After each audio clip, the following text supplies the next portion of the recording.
Quand nous avons une fois saisi, admis l'existence d'une armée invisible, d'êtres spirituels, mauvais, tous occupés à séduire les hommes et à les induire en erreur, l'histoire de l'Ancien Testament évoque en nous une vision bien claire de leur activité. Activité qui était restée jusque-là comme cachée à nos yeux. Nous les voyons à l'œuvre, eux et leurs princes, à tous les siècles de l'histoire. C'est Satan qui incite David à faire le dénombrement d'Israël. David ne voit pas que la suggestion vient de l'ennemi et agit dans l'ignorance. 1 Chroniques 21:1.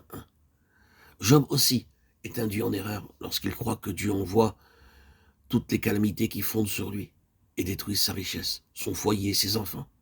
Alors qu'en réalité, et nous le voyons par la première partie du livre, c'est Satan qui est l'auteur de tout le mal. Comme prince de la puissance de l'air, le diable peut employer, et il emploie les éléments naturels et la méchanceté des hommes pour affliger le serviteur de Dieu, espérant ainsi l'amener à renier l'Éternel et à renier sa foi en celui qui semble frapper injustement et sans cause. Que tel soit le but poursuivi par Satan nous est suggéré par les paroles de la femme du patriarche, dont il fait son instrument pour conseiller à Job de maudire Dieu et de mourir. Elle aussi est trompée par l'ennemi, et elle croit que Dieu est la cause première de toutes les calamités et de toutes les souffrances imméritées qui frappent Job. À l'époque de Moïse, le voile qui dérobait à la vue des humains les puissances du mal et leur activité légèrement soulevée. Et nous voyons le monde d'alors plongé dans l'idolâtrie et livré aux pratiques de sorcellerie, au culte des démons, évocation d'esprits, 1 Corinthiens 10:20, Lévitique 17:7. Toute la terre habitée et plongée dans les ténèbres des séductions sataniques est tenue sous la puissance du séducteur. Des Israélites tombant la puissance de Satan pour être entrés en contact avec les païens et s'être laissés entraîner à leurs pratiques abominables. Communication avec les esprits familiers, divination et autres choses semblables qui émanent des puissances des ténèbres, malgré qu'ils connussent les lois de Dieu et qu'ils eussent été les témoins de ses jugements au milieu de son peuple.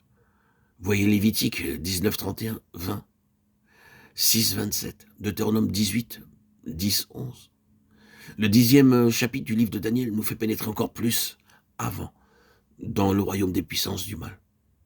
Nous y voyons à l'œuvre les princes de Satan qui s'opposent énergiquement aux messagers que Dieu envoie à Daniel. Enfin, d'autres passages encore de l'Ancien Testament nous révèlent l'activité de l'adversaire et des légions d'esprits mauvais qui obéissent à ses ordres.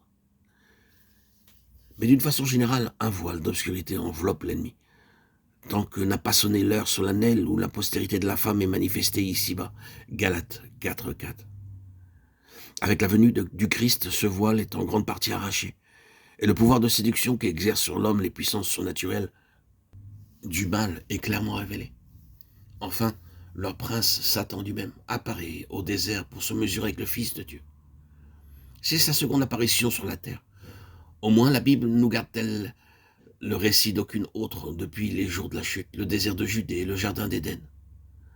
Période parallèle où sont mis à l'épreuve le premier et le second Adam.